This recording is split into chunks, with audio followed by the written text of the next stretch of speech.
refreshing on here. Yeah. You tell me when someone comes in. Alright, I'll keep an eye on the door. There's no internet connection. You're live. We're building an audience for you. I like Watch these guys! Yeah, just Watch these guys! Facebook sends out Mark Zuckerberg's cousin to be like, hey! Just knocking on doors. Tune into this channel right now. Oh, yeah. It's alright. If we build it, they will come. If we build it, they will come. Yeah, just like in that movie. Triple X. Bull Durham. Hey, guys. Hey, Eloy Garcia. Eloy Garcia. I arrive once more, Alexander Hawes. Hey, buddy. I'm just pulling it up here. Welcome. What do I do to, see it? You're seeing it. Click to enlarge. Or here, if you want to go to its own thing. Yeah. You can go up a little bit more and click the publish by. Or is it click the just now? And then it'll take you to its own page. Buggins. Buggins. That's the most. That will be the most up to snuff feed. Turn your radio down. Hey guys, Andrew Martinez. We are drinking Samuel Adams' 20 pounds of pumpkin. Yep. It's the fall time, and I'm a yuppie. So we're just waiting for a few more people to arrive. But we're letting you guys know now Thank you for that we will end this at 9:50 to 9:55 p.m. Yes, we're not going to do an hour. Our time is 9:30 p.m. John is very hungry and grumpy. Pretty hungry. He's Not like grumpy. Walter Matthau and grumpy old men. The old grumpy guy. Yeah. Anyway, yeah, we're gonna have some movie talk. We're gonna talk about some films. We're gonna talk about some films, some movie news. Multitasking here, watching The Flash and you gentlemen. Whoa, whoa. Whoa. Put the Flash down.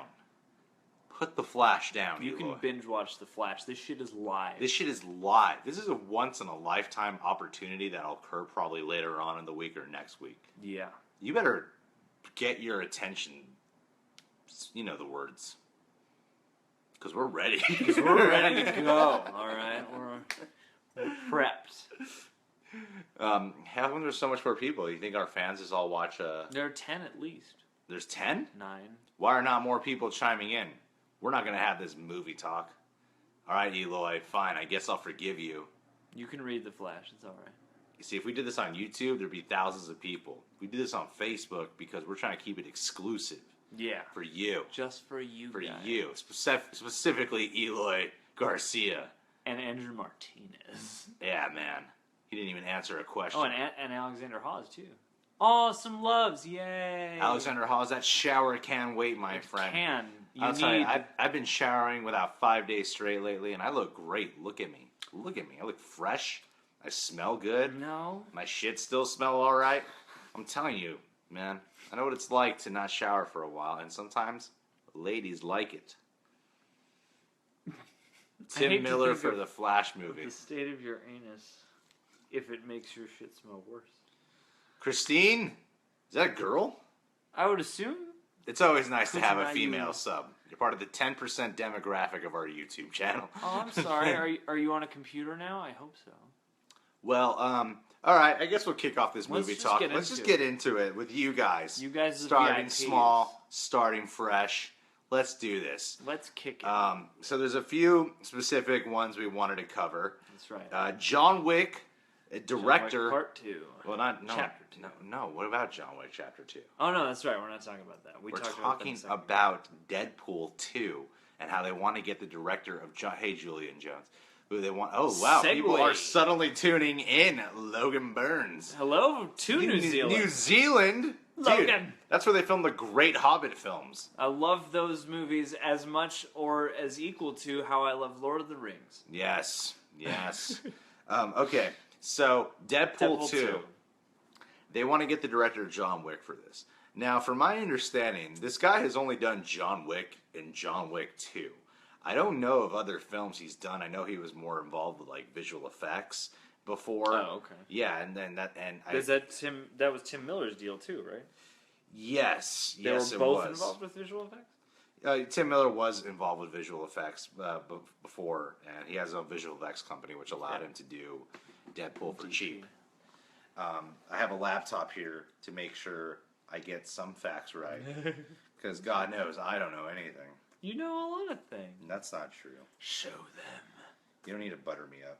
I always seek to butter you up. John Wick 3. Because John wants to know his facts. Shh. He did a lot of stunts. No, he was a stuntman. Oh, I got that wrong. That's right. He did stunt work and a lot of fight scene choreography, and that's how Keanu Reeves sought him out to actually direct John Wick, because he worked a lot on the fight scenes and stuff. I remember that now. Interesting. What? So it's just. But he's only directed John Wick and the post-production phase of John Wick Chapter 2. Oh man. So it's interesting to see how they're going after another guy who is not the most popular director. It's an interesting choice, though. Granted, do you know what Tim Miller did before Deadpool? No, I know he did a lot of effects work, but I don't know if wasn't this his big directorial debut? I believe so. Because that's the thing about that is I forgot my train of thought. Keep going. Wow, great live stream we're having here. Yeah. Way to go. Thank you. No. What's interesting to me because John Wick and Deadpool are kind of similar in some aspects of stupid. No. Like I only slept for like an hour last night. My brain is skipping. John Wick and Deadpool are kind of similar in terms of how they got made. Because John Wick wasn't like a it was blacklisted for several years. It was a script that a lot of people really, really wanted to get done, but no one was interested in making it until Keanu Reeves came around and was really interested in the project and got attached. And they made the film for, I think the budget was only like $40 million. And they tuned out this wonderful action film. And Deadpool, small film, only $50 million budget, and they turned out a great film. And from my understanding, at least what the rumors report, is that Tim Miller and Ryan Reynolds, they were disputing a lot of differences on the fact that he wanted to go bigger, make it a crazier kind of action film, really go all out with the comic book exploration, all that stuff. And he had preference over who Cable would be, and I guess that wasn't who Ryan Reynolds was into. So I feel like in the same way how John Wick, that's a lot of Keanu Reeves' control on the film as well. Yeah. And I feel like Ryan Reynolds will have more of the control on this film than any writer or director who comes on board for this movie. It seems like Ryan Reynolds is the powers that be. Because this was the whole thing reigned over. Like, you could replace the director, you could replace the writer. You can't replace Ryan Reynolds, though. That's just the thing, though. Yeah. You can't replace Ryan Reynolds. I don't know anyone else who could do Deadpool. Yeah, and I'm kind of sad to see this team split apart, because I thought Tim Miller did a really good job with Deadpool. I'd be curious to see what is the John Wick director's name? Chad Stahelski. Chad Stahelski. I mean, I'm curious to see what he would do with a Deadpool. The thing is, like, John Wick has such a distinct style that I can't see it yet. Like, I know the action would be cool. Well, you see, but that's the thing, though, is that Deadpool had good action, but nothing that really stood out as really memorable action sequences. We walk away from Deadpool in terms of how funny it was, how fun it was, and everything. John Wick... And the story motivations and all that stuff. But yeah, but I feel like the main thing general audiences took away from it was how funny the film was, how entertaining it was, but there's no real defining action sequences where I feel like the director John Wick can really provide that. I think he'd be a great director for that. Yeah. He knows how to work on and keep it on a smaller budget, keep it in a more personal story, and he has so much experience with cool stunts and stuff. My concern is, will he get the tone down in a good way? That's I'm what not saying he has to do the same tone, but John Wick is a very serious movie, you know? Well, that's what I mean. It's like John Wick is like everything is very picturesque, and there are a lot of long takes, and it is a very intense, like there are moments of levity, but it's an intense, dark, gritty movie, and it's very straightforward. And Deadpool is a lot of different tones and a different look. You know, it's like I just don't know anything about this guy's range, so which is cool. On the one hand, it's exciting. It's like, okay, this is a big opportunity for this guy to maybe do something else really cool that's authored by him, and immediately have something to jump out on, so he doesn't just be the John Wick guy forever. Yeah. But I want to know what that looks like, and I honestly feel like he'll be able to create a good middle ground between what Tim Miller wanted and what Ryan Reynolds still wants to continue it as. Well, and if Because they choose him, I gotta imagine like Ryan Reynolds and him have clearly agreed, and I've learned to trust Ryan Reynolds about this. So like I'm a little weary on this situation, but it seems like he hasn't given me a reason to not trust him yet. I just feel like one thing about Deadpool, when I heard all this dispute between Tim Miller, It's George Miller. what? Somebody said, didn't Tim Miller direct Mad Max? He hopes you'll hear about doing that. Well, no, it's like Yeah, it's George that Miller comment communicates box. to everybody else that it's not for everybody. It's like, oh hey, there's a reason. What were we talking about? We were talking about Deadpool 2 and Ryan Reynolds and his Yes. judgment. Well, the biggest dispute that when I was hearing about it was how Tim Miller really did want to go a lot bigger and crazier in terms of visual effects. But let's look at this from a perspective like Batman v Superman, for example. The coolest scene out of Batman v Superman was when Batman fucking kicked ass on his own in a cool martial arts fight scene. And when you look at the action sequences in John Wick, they're done on a good budget. It looks real. They're very stylistic, but there's a sense of brutality and realism to it. I love it. And I feel like Deadpool could use an amp up. Out of anything Deadpool can amp up, it's the choreography and cooler action sequences. Not necessarily bigger, not necessarily huge, crazy spectacle, but the guy has swords and guns, Well, yeah, and I feel like bigger is not necessarily the direction you want to go with Deadpool, because part of the charm of the first movie, part of what separated it from all the other superhero movies at the time was that it wasn't destroying like half the country with giant set pieces. It was like a very personal story. Yeah. And it felt like, a city, like a little world. And John Wick has that same feeling where, the world doesn't feel so huge that you can't relate to it anymore. Yeah. So that does seem like a good match, in that regard. And Eloy Garcia says, John Wick also made you feel for the character. And I feel like Tim Miller did get you to feel for the character. Yeah, But I think one thing that overall a lot of people can agree on, I think in terms of general audiences, like for me, I really loved Deadpool the first time I saw it. The second time I saw it, I still loved it. It was the dramatic scenes that I felt kind of lingered a little too long. That was the only part of it. And I feel like that is where my concern comes in, because I feel like he could give great dramatic scenes, but then it might be too dramatic. Yeah. Because the drama in John Wick is shot very well. Yeah, it is. And that's just another thing I'm curious to see about this collaboration, because it seems like whoever directs this is going to have to collaborate with Ryan Reynolds to make this, movie, and have to collaborate with the writers. I'm sure those four people together are kind of the main, circulation chamber that all these ideas come out of. So, it seems like it's kind of always going to be Ryan Reynolds' vision anyway. Yeah, of course. Just with some pepper brought in by by whoever's directing. But it seems like a good combo. Yeah, well, we're moving on to the next story now. I still keep hoping the Soska twins will get it, but they probably, I don't know. The Flash. I'm sure y'all have heard about this. Oh no! Oh, that's right. Around the same time when Tim Miller leaves Deadpool 2, Rick Famuyiwa leaves the Flash. Yeah. Which is I started watching. not surprising. It's not surprising. With all the horrible, with the WB employees speaking out against the DC cinematic universe, and with every buddy just kind of trashing on the films lately and worried about the process and how marketing is misleading and how marketing is revealing. They're really the poster child for that right now, because all their movies seem to rely on it. This is why I'm so weary of the Justice League trailer, because I'm like, I know how cool this looks, and I know that I know. But what is the actual movie going to be?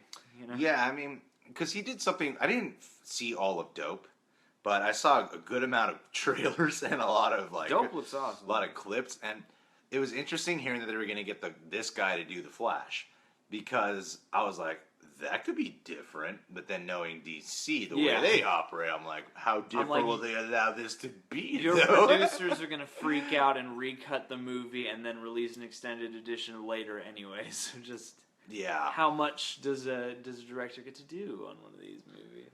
I mean, I guess the big question is, like, who would you want to direct The Flash then? And I feel like an obvious choice would be to try to get Phil Lord and Chris Miller back. Well, yeah. Is that their names? Yeah. All right, I got it right. Yeah. I think that would be like a great, like, to try to get them back. Yeah. I feel like that's just, I don't know why. Was it like conflict with just doing a Star Wars film or something? I'm not sure why they left. I always DC. I just. You always guys assume remember why creative they left? differences, but Yeah, I mean, well, 'cause it's what everyone says. I feel like that if James Wan stuck through all of Aquaman without really us hearing about horrible things going on behind the scenes or something, I feel like James Wan, he's the kind of guy who I feel like can still be creative under studio, heads, like keeping an eye on him. Yeah. And James Wan has very unique style and touches, and he did get to, like, he I feel proved like what he Fast would and collaborate with them. I know we didn't finish Furious 7 when I was showing it to you. We just weren't in the mood to watch it. Yeah, it just wasn't the day. But when you watch Furious 7, as the film keeps going, it gets more of the James Wan flair, and he shows, like, through a lot of it that he can still honor the Fast and Furious flair, but provide his own. And I feel like if they were allowing James Wan to do that, they would allow another director to kind of do that with The Flash. And I feel like The Flash needs that.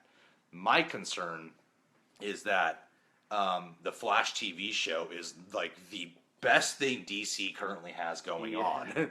That and then Superman on Supergirl is going well. And Arrow's kind of, like, up in the air about how people feel about it. So, Yeah. But when it comes to the Flash TV show being so well, I really hope they go out of their way to make it feel very different than the show. To not try to go, people love the show, so we got to make it kind of like that. I'm like, you're gonna confuse your audiences if you do that. And to hear Phil Lord and Chris Miller not doing it has always been kind of a bummer to me, because I'm like, they're still the perfect one. That's like Edgar Wright not doing Ant-Man. Yeah. It's the same. Edgar Wright would make a cool Flash movie. He would make. If we had to play dream director on this, I would think Edgar Wright would be the best one for the job. Somebody pitched him to me for Deadpool as well, and I would be afraid for that version, but it would be cool. It could work. Yeah, and he's a guy who can do cool shit on a budget, Yeah, exactly. But yeah, it would be really nice to have Phil Lord and Chris Miller back, but I don't see it happening at all. I just don't. I feel like when they left, they probably left, and shame. to see this guy, I was really excited for Rick Famuyiwa, but at the same time, it just didn't seem like the place. What I know about dope and all that stuff. I feel like Edgar Wright would be a perfect choice, because if you look at the cycle of directors they've been going through, Phil Lord and Chris Miller, Rick Famuyiwa, yeah? Just sound it out. Famuyiwa. There you go. Famuyiwa. Rick Famuyiwa. Famuyiwa. Coral. Learning how to speak. I'm finally on the season 5 finale. Oh, nice. Yeah, Rick just went crazy and beat that dude up. Yeah. It's nuts. And then the other guy went crazy and beat up Glenn. Yeah, I'm really behind. Everyone's getting beat up. Hi, guys. Hi, Vladimir. Hi, Vladimir. Who else joined in on this conversation that we missed out on? Christopher Nolan on That's The what Flash this is for. messing with timelines. Christopher Nolan's Flash would be strange and interesting. I mean, he's already done his superhero movie, so I guess I could see it because of that. True. It's really weird watching yourself. Anna, what's up? Okay. Yeah. Edgar Wright, I think Edgar Wright would be awesome when I drink. with The Flash. I get a little bit spacey. Edgar Wright would be awesome with The Flash. I feel like he's the other one. And they want to include Cyborg in the film more. Of course they do. Because why make the film you're making? But right? at the same time, though, I think that's not a bad idea. It's probably not a bad idea. In fact, because we don't know a lot about Cyborg, I think it is smart to introduce him in one of the other movies so that we go, oh yeah, I want to learn about this guy, and then we'll see an origin. It's kind of like what they did with Black Panther in Civil War. He stood out. Well, John is one of 2 Americans that have not seen Captain America Civil War. Yup. So it's a small company, but hey, we get along. Doctor Strange coming out. I'm excited for Doctor. I'm really excited for Doctor Strange. You haven't even seen Civil War? I know. I don't know. Like, I want to see it. You convinced me to actually really want to see it. So yeah, I regret already not having seen it in theaters. It's like John Wick, but before I saw Dunkirk. It was like, yeah, I know I should have. Tommy Lent, drinking to you, motherfucker. What are you drinking, Tommy? It's only fair to Cyborg since they took his standalone. So wait, there is no Cyborg standalone movie, or are they going to do it? I don't think there's a Cyborg standalone movie in the works right now. Oh. Because I think they wanted to make room for a Batman solo film. God damn it. And Just no one really take your knows time. who Cyborg is. Just take your time, DC. Stop it. We got 2 Sylvester Stallone news we want to cover in the next 10 minutes. Escape Plan 2. Escape Plan 2. Oh, wait, I can't ignore that question. We wanted to end by 9:55. It's alright, we can do it. Boom, boom, boom. Bismarck Duran said, should DC try again with a Green Lantern movie, only this time using the Jon Stewart character? Well, I don't think you need to replace him with the host of The Daily Show. Just gonna make that same joke. It'd be a very informative movie, but it probably wouldn't be the Green Lantern fans were hoping for. He can't be a funny movie. He don't really talk about Donald Trump in the actual comic book. Okay, yeah. Well, yes, I don't think they need to just replace him with Jon Stewart. I mean, that would be cool to get that character in there, but Hal Jordan is such a big part of it. I'm not the biggest DC enthusiast, but here's what I do know. Hal Jordan is such a huge part of the DC lore and the DC universe that he deserves to have it done right. He deserves to have you guys messed up with one movie about him. Well, let's give it another shot. Let's give it another Hal Jordan. And I feel like there's other actors who could play him. I feel like they should give the Green Lantern another shot, but they should make it an event. Yeah. I feel like they should do this when they've figured themselves out and they've had a couple good movies under their belt so that, Ryan Reynolds kind of brought it back up with Deadpool and especially, riffing it in the trailer. The bad association with Green Lantern is still there, so I feel like they should definitely do it, but I feel like they should do it after they've already had some success and after they have enough stability to just be able to really fucking make a Green Lantern movie, Because it seems like right now they're good at fumbling event movies, things that should be... Batman shouldn't come after BVS. It's just not how that should work out. And so once they've got that figured out, I feel like, yes, let's definitely do Green Lantern again. Because that character deserves it. It's we can forgive Batman and Superman because we've already gotten good versions, but it's harder to forgive the Green Lantern because... you fucked it up out the gate, So definitely, just when it's time, I guess. Back to the original topic. Escape Plan 2. Sylvester Stallone. It's not confirmed if Arnold will be returning, but they are saying that Stallone will be taking more of a supporting role. I don't know what Stallone's doing these days. He's just not leading the movies he's the star of anymore. He's just trying to help his friends. He's trying to help another person out. Yeah, it's cool. I thought Escape Plan was a major letdown. Now, I didn't exactly have, major high hopes for it. But why not?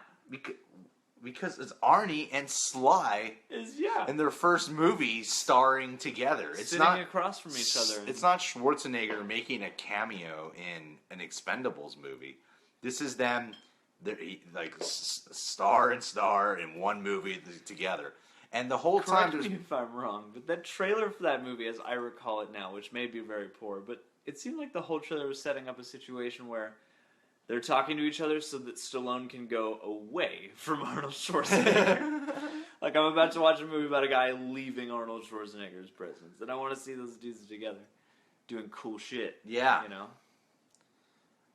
Yeah. Well, the thing that happened in that movie, they're working together on how they can both escape. Oh, okay. Yeah, you got that totally wrong. Okay, good. Yeah. I don't remember it very well. I'm being honest with you. Well, the thing with Escape Plan that really sucked was you don't get enough of fun Arnie and Sly talking, and there's really no action in the film because they're in prison the whole time. So, you gotta cut that down. And I'm like, when you put Stallone and Arnie in a film, they're buff guys with guns. They're not fighters. Granted, Stallone can fight, but still, he's also Rambo and Cobra. We want to see them like kicking ass with guns and shit, and then instead we get them in jail uniforms trying to figure out how to get off this face-off like prison.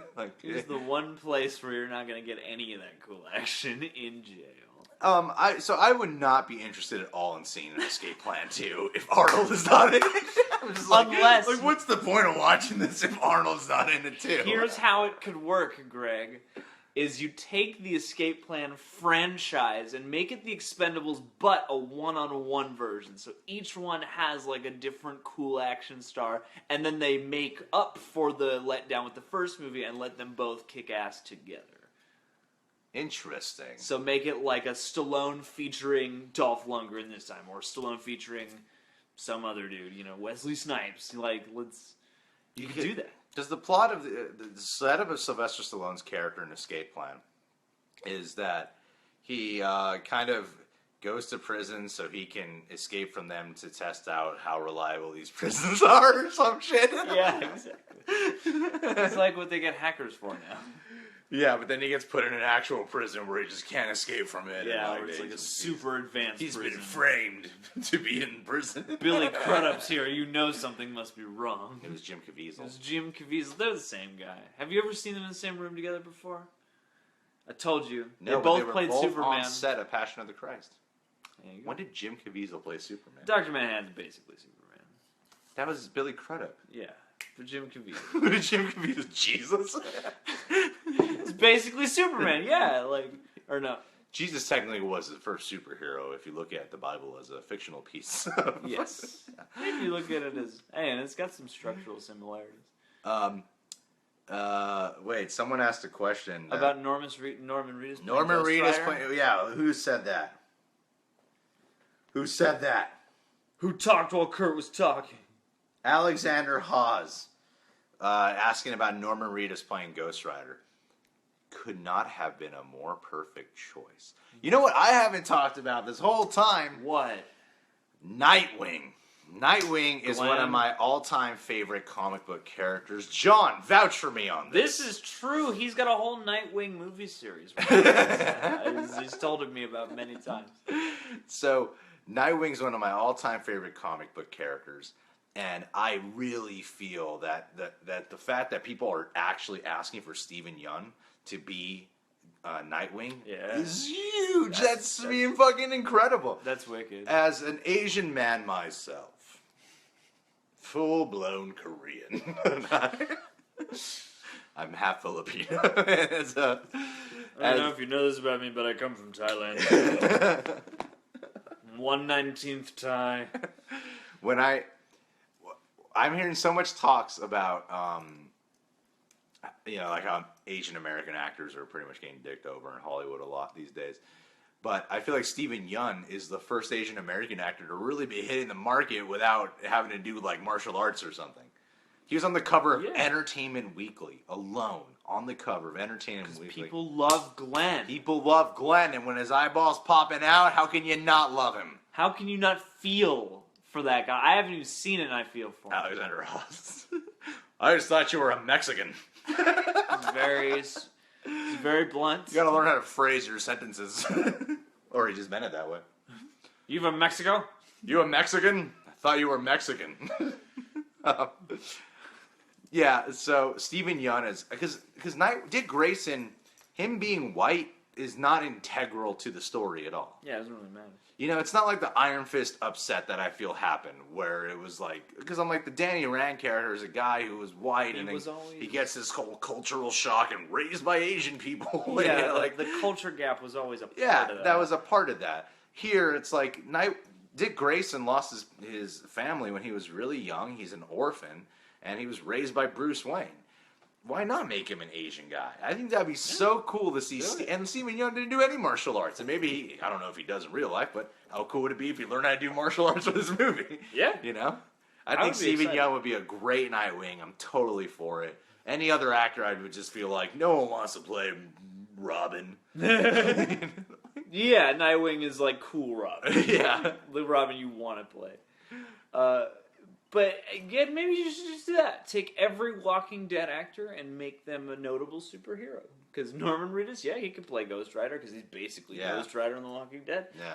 Just add some fire to his head and a little more hell, and there you go. I think Andrew Lincoln would be a great Lex Luthor. No, get the guy who played Dale. Really intense Lex Luthor. William Mean, he said who should play the next Rambo, and that was actually our next story after Escape Plan 2. They're rebooting Rambo without Sylvester Stallone. It's like a soft reboot. They're saying they want to continue it like the Bond franchise. They're calling this one Rambo New Blood. You know, anytime they do this with a franchise, it works out very well. Yeah. Terminator Salvation, The Bourne Legacy. That's the thing, though. Just take them out and take the stars out. Who needs them? Triple X State of the Union. I don't want to be that guy, but I don't think that you can make another Rambo. It's the same reason why Point Break doesn't work anymore, is because you need Keanu Reeves, you need Gary Busey, you need Lori Petty, you need those people, you need Patrick Swayze. Like, he is Rambo. You see Stallone when you see Rambo. It wasn't that long ago when Stallone played Rambo last, and still was like the most killerous, murderous Rambo we'd ever seen. Yeah, and the thing is too, like, you could James Bond any one of these roles. You could take Jason Bourne, or you could take Ethan Hunt, or you could take Rambo, and you can put somebody else in, but the thing is, you have to commit to that in a way that I don't think studios are willing to anymore. Like, you gotta pay for a few movies to get that done, you know? Yeah. And I don't think people, like, if it's not a hit now, people don't really want to finance that stuff. So I don't want to be that guy, but I don't think you can recast Rambo. I just don't think you can do it. I feel like if you suddenly, like, try going back to, like, what First Blood was, you know, where there was a lot of, like, commentary on the war in Vietnam and, like, all that stuff, and how soldiers were treated when they came back to the States, maybe you could explore something like that with the recent terrorist and war events that we've had in our country lately. Maybe.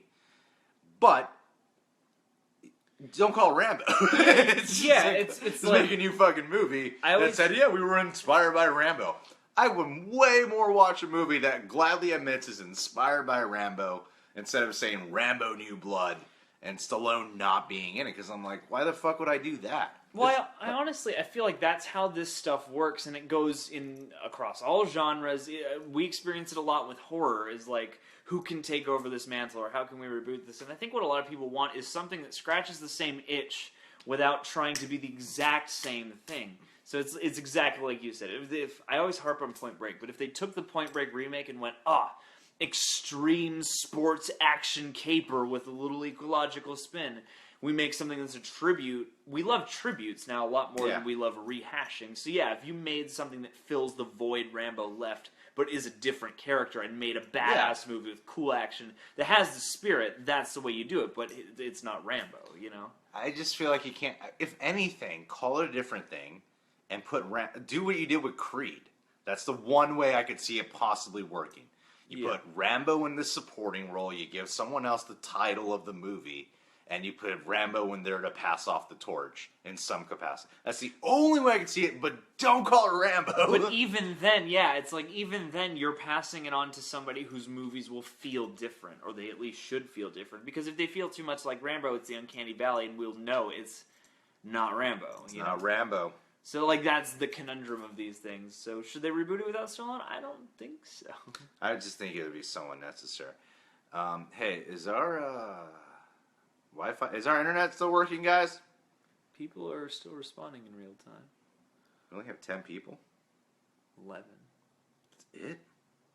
This is so sad. Everyone's watching The Flash. Maybe.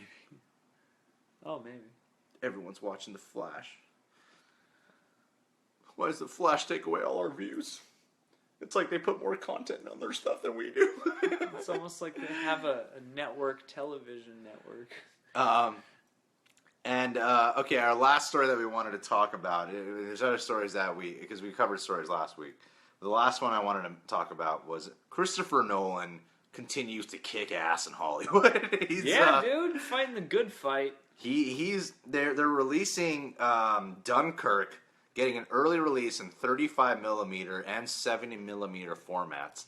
On top of that, too, when it's actually released, most of the film was shot with IMAX 65mm large format cameras. Beautiful. And if you've ever seen no director, I've seen plenty of other directors do the closest a movie came to capturing how great, like the clever usage of IMAX cameras, I felt was Hunger Games Catching Fire.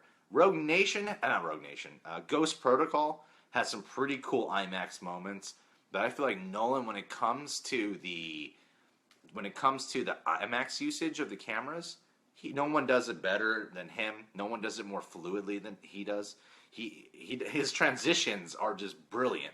With it, he knows exactly when he even knows when to use it when there's no action. He knows like what are the right scenes to use this in to add its effect. Yeah. He just seems like an all-around masterful filmmaker. And Interstellar I saw on IMAX, and that was also fantastic. Was breathtaking. And that's the thing, is like, he's one of those auteurs who, even if he has shortcomings here or there, even if there are things, that kind of leave edges on his movies. He's just a lazy screenwriter. No, not at all. I don't think he's a lazy screenwriter. He's far from lazy. He's a little romantic, maybe, but, I think, he is sort of a master craftsman, and I always get excited about this stuff, man.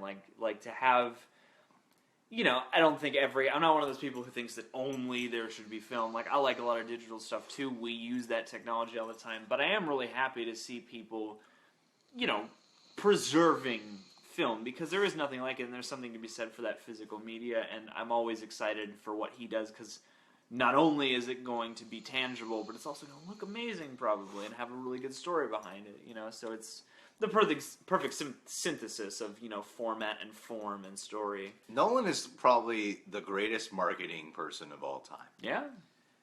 No one knows much about Dunkirk. I mean, it's already based on a true story that, you can look up what the true story is about, but no one knows what this film's going to be like. All we saw was these announcements of how he's shooting it, that's Christopher Nolan, and a cool teaser trailer where everyone's looking up at something. Well, that's a testament to his power as a filmmaker, because now we hear his name, and we're always like, oh. The title text of the font of all his title text in his trailers are all the same. Well, and Nolan has, the way he advertises his movies, it seems to me, the effect it has on me is, I feel like this is a guy who really wants me to see this and doesn't want to give anything away. Yeah. That's how his trailers feel to me. So he's really good at that. Al, Delcy, you're talking about shows. I'm going to be starting up. I'm not really going to be covering a lot of shows. I like to keep the shows just for me usually. Yeah, just it's kind of I don't want to put all my hobbies out there. so shows, it's if there's a big episode of The Walking Dead, I'll talk about it. But I'm planning on doing a video with my neighbor Tony. It's a special kind of video where we're going to be reviewing the MCU Netflix shows. Oh, cool! All in one video. So keep a lookout for that. Edgy Veggie, just so you know. We did do the live trailer, and it is up as of a few hours ago. Is there any other news you guys would like us to talk about? If not, we're going to call it a night. Johnny Depp? Oh, yeah. Johnny Depp and Fantastic Beasts and Where to Find Them Part 2. Johnny Depp will be in that movie. I'm excited for that. I feel like that's a great choice for Johnny Depp. I feel like with all the big image he has, and with knowing the filmmaking, the quality of filmmaking and storytelling that goes into these films, and with J.K. Rowling highly involved in this, she's writing them, that's a big deal. And I feel like Johnny Depp is the perfect kind of actor to you know who I would like to see in the movies? Evan Peters. I feel like he would be great in those. That would be very cool. See, yeah, that's the thing, is I am excited to hear that he's going to do Fantastic Beasts, and it is because of that intangible thing, for me anyway, is because, you know that if he's showing up in something like this, it's a big franchise studio movie, but at the same time, it seems like the hand that guides the heart of it is, true to the spirit of the books, and she wrote that movie, the first movie, so they're making 5 of those movies. Yeah, and that seems like a tall order to me, but at the same time, I trust the people involved in a way that when I hear Johnny Depp and Tim Burton are working together again, I'm like, I know it's going to be kind of big now, and I just don't trust the hand that guides the heart as much as I do with this. So I have my, trepidations about it, but I think it's really cool. Like, I'm more excited about this than not. It's a great superstar to announce to be involved, and I'm really excited to see. Yeah. It's not confirmed yet who he's going to be playing. People have their speculation and their theories. I don't know the Harry Potter world enough to really join in on that conversation. But Harry Potter enough to know that it thrives partly on distinct characters. Yeah. And we know Johnny Depp is good at distinct characters when he's really there, and so when he's with Tim Burton, he does a certain kind of thing, and when he's with Pirates, he does a certain kind of thing. But I feel like in the Harry Potter world, that could bring a color out of him we haven't seen. Yeah. And I'm excited for that, most definitely. Because I feel like in that kind of world, he would know how to. I feel like he would be able to find that good balance of definitely wacky, zany, kind of cartoony, whimsy and heartfelt, with realism. Can you find a good medium for that? Yeah. That's what was great about him in the first Pirates was that. Or if you look at his other weird roles back then, like Edward Scissorhands or Ed Wood, or Benny and his role in Benny and June.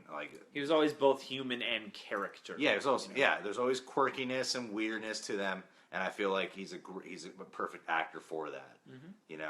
I would love to see him and Gary Oldman star in a movie together. That would be so cool. Where they play multiple personalities. There you go. He'll do bad things to you.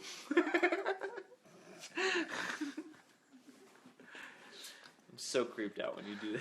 All right, guys, we're calling this a night. Yeah, we're gonna. Thanks for tuning in. I'm glad you guys chose not to watch The Flash right now. Thank you for participating with us. Thank you for participating with us. Yeah. We don't mind doing it on Facebook because we don't have a huge Facebook following, so it's cool that it's a little smaller. You guys are the first. When it inevitably gets bigger, we will remember you. Yeah. For being there. I like you guys. I like you guys too. Yeah, you have a good night too, Eli. Tommy Len. Thank you, Tommy.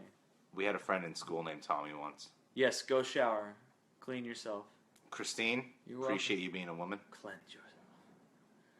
Thank you for being a woman. Oh, it's the middle of the day for Edgy. Dude, you can go take a walk and enjoy the afternoon. You can go pick up a woman at the bar. Show her your edgy veggie. Not bad. I'm sure that's why he calls himself that. All right, we're ending this. Bye. Maybe he's a vegetarian, or she, and is also edgy. John, how do you turn this off? You hit the button that says finish. Finish? All right, we're finished. We're finished. I'm finished. I'm finished. We're not finished. I'm not finished yet. I drink. What is happening? What do I do? Why won't